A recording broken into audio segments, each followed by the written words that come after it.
My dear friends, welcome in revision chemistry classes. आज की class में पढ़ेंगे अणुसंख्यता तथा अभिक्रिया की कोटि में अंतर।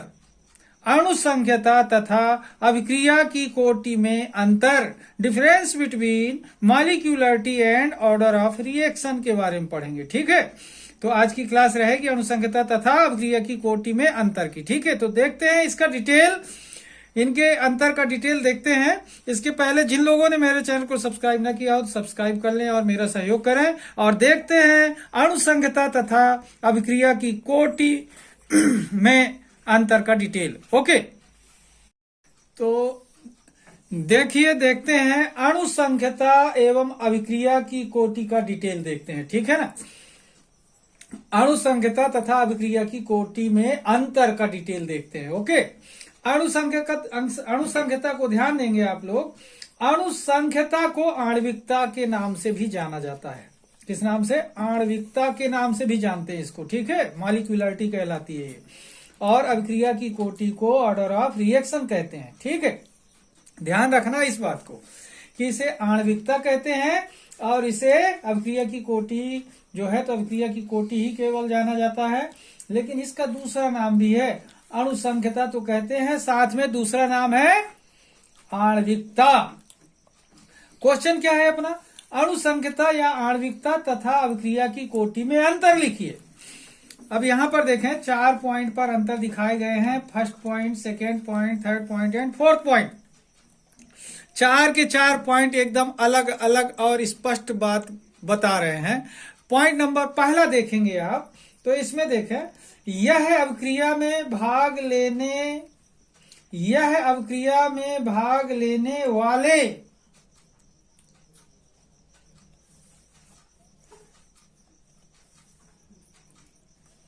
ध्यान दें, क्या है? यह अभिक्रिया में भाग लेने वाले अभिकारकों की संख्या है।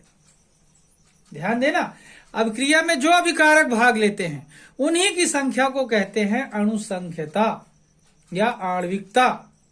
मतलब अभिक्रिया में भाग लेने वाले अणु, परमाणु या आयनों की संख्या क्या कहलाएगी? अणुसंख्यता कहलाएगी। ठीक है, तो सिंपली इसे क्या समझें कि यह अभिक्रिया में भाग लेने वाले अभिकारकों की संख्या है। अब अभिक्रिया की कोटि को देखो, इसी का पॉइंट जो अभिक्रिया की कोटि को जो एक्सप्लेन करता है, यह दर नियम समीकरण के सांद्रता के पद में लगी घातांकों का योग है। यह दर नियम समीकरण के सांद्रता के पद में लगी घातांकों का योग है। मतलब दर नियम समीकरण का जो सांद्रता का पद होता है उसमें जो घातांक लगी होती है उन्हीं का योग क्या कहलाता है? अभिक्रिया की कोटि कहलाती है। मतलब अभिक्रिया की कोटि दर नियम समीकरण के सांद्रता के पद में लगी घातांकों का योग है। और अणुसंख्यता अभिक्रिया में भाग लेने वाले अभिकारकों की संख्या है। पहला पॉइंट क्लियर हुआ। पॉइंट नंबर 2 देखें, यह सैद्धांतिक पद है, थ्योरेटिकल कॉन्सेप्ट है। यह एक सैद्धांतिक पद है। यह एक सैद्धांतिक पद है, जबकि अभिक्रिया की कोटि क्या है? यह प्रायोगिक पद है, एक्सपेरिमेंटल कॉन्सेप्ट है। यह एक सैद्धांतिक पद है, यह एक प्रायोगिक पद है। ओके, पॉइंट 3 देखें, इसका मान केवल पूर्णांक होता है। इसका मान क्या होता है? हमेशा पूर्णांक होता है। कहने का मतलब क्या हुआ कि किसी भी रिएक्शन में कोई भी मॉलिक्यूल या कोई भी अणु आधा भाग नहीं लेता, पूरा भाग लेगा। ठीक है, तो इसका मान हमेशा क्या होगा? पूर्णांक होगा। 0 नहीं होगा इसका मान। इसका मान प्रभाज्य में नहीं होगा, मतलब दशमलव में नहीं होगा, भिन्न में नहीं होगा इसका मान। इसका मान हमेशा क्या होगा? पूर्णांक होता है। इसका मान हमेशा क्या होता है? पूर्णांक होता है। ओके, अब यहां अभिक्रिया की कोटि में देखें, इसका मान 0 हो सकता है। क्या हो सकता है? 0 हो सकता है। प्रभाज्य हो सकता है, मतलब भिन्न में हो सकता है, दशमलव में हो सकता है। देख रहे हैं? एवं पूर्णांक हो सकता है। तीनों प्रकार की वैल्यू हो सकती है। शून्य भी हो सकता है, प्रभाज भी हो सकता है, पूर्णांक भी हो सकता है। लेकिन यहाँ क्या देख रहे हैं, इसका मान, आणविकता का मान, अणुसंख्यता का मान हमेशा पूर्णांक होता है। क्या होता है, इसका मान केवल पूर्णांक होता है।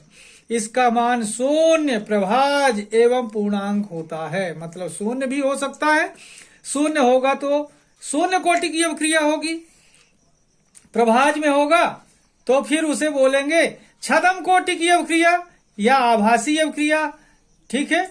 और यदि पूर्णांक होगा तो 1 होगा तो प्रथम कोटि की अवक्रिया, 2 होगा तो द्वितीय कोटि की अवक्रिया, 3 होगा तो तृतीय कोटि की अवक्रिया। बात समझ आ रही। तो इस तरीके से ये पॉइंट क्या बताता है कि अणुसंख्यता या आणविकता का मान हमेशा पूर्णांक होता है। इतनी बात क्लियर हो रही है। अब यहाँ क्या बता रहे हैं, अवक्रिया की कोटि का मान शून्य, प्रभाज तथा पूर्णांक तीनों हो सकता है। ओके, पॉइंट 4 देखिए, यह अभिक्रिया की क्रियाविधि की जानकारी नहीं देती। ये जो अणुसंख्यता है, अणुसंख्यता, आणविकता, ये अभिक्रिया की क्रियाविधि की कोई जानकारी नहीं देता। अभिक्रिया की क्रियाविधि की कोई जानकारी नहीं देता। ओके, जबकि अब अभिक्रिया की कोटि के बारे में देखें। अभिक्रिया की कोटि क्या करती है, यह अभिक्रिया की क्रियाविधि की जानकारी देती है। यह अभिक्रिया की क्रियाविधि की जानकारी देती है। ओके, अब एक चीज और ध्यान दें कि इसमें पॉइंट अपन ने 4 देखे, ठीक है। तो ये पहला पॉइंट तो डेफिनीशन का हुआ, परिभाषा का, आपको स्पष्ट करता है डेफिनीशन क्या हो सकती है। अगर क्वेश्चन आता है आणविकता या अणुसंख्यता किसे कहते हैं, तो यही लिखेंगे कि अभिक्रिया में भाग लेने वाले अभिकारकों की संख्या को अणुसंख्यता या आणविकता कहते हैं। यदि आता है कि अभिक्रिया की कोटि किसे कहते हैं, तो दर नियम समीकरण के सांद्रता के पद में लगी घातांकों का योग अभिक्रिया की कोटि कहलाती है। अब क्वेश्चन आता है कि आणविकता या अणुसंख्यता किस प्रकार का पद है, तो क्या बताएंगे, सैद्धांतिक पद है। अगर आता है अभिक्रिया की कोटि किस प्रकार का पद है, तो यह एक प्रायोगिक पद है। अगर आता है अणुसंख्यता का मान हमेशा खाली स्थान होता है, तो क्या लिखेंगे, अभिक्रिया की अणुसंख्यता का मान हमेशा पूर्णांक होता है। अगर क्वेश्चन आया अणुसंख्यता का मान हमेशा खाली स्थान होता है, तो आंसर क्या लिखेंगे, खाली स्थान में पूर्णांक होता है। अभिक्रिया की कोटि का मान खाली स्थान हो सकता है तो शून्य, प्रभाज एवं पूर्णांक हो सकता है, ऐसा लिख सकते हैं। अणुसंख्यता अभिक्रिया की क्रियाविधि की जानकारी खाली स्थान देता है, तो क्या लिखेंगे, नहीं देता। और यदि यही क्वेश्चन अभिक्रिया की कोटि में आता तो अभिक्रिया की कोटि अभिक्रिया की क्रियाविधि की जानकारी खाली स्थान देता है, तो देता है या नहीं देता, अभिक्रिया की कोटि अभिक्रिया की क्रियाविधि की जानकारी देता है या नहीं देता, ऐसा क्वेश्चन यहां बन सकता है। ओके, अब थोड़ा सा ध्यान दें, एक बार फिर से मैं इसको एक्सप्लेन करता हूं। अणुसंख्यता अभिक्रिया की कोटि और अणुसंख्यता में जो अंतर है, तो यहाँ पर ये जो अणुसंख्यता लिखा है, इसे अभिक्रिया की कोटि और अणुसंख्यता में अंतर में अपन ये क्वेश्चन को ऐसा भी बोला जा सकता है कि आणविकता तथा अभिक्रिया की कोटि में अंतर लिखिए, तो आणविकता और अणुसंख्यता में कंफ्यूज नहीं होंगे, दोनों का मतलब एक ही होता है, ठीक है। तो चाहे यहाँ आणविकता लिखें या अणुसंख्यता लिखें, बात एक ही है, ठीक है। और अभिक्रिया की कोटि की जगह पर अभिक्रिया की कोटि ही रहेगा, ठीक है।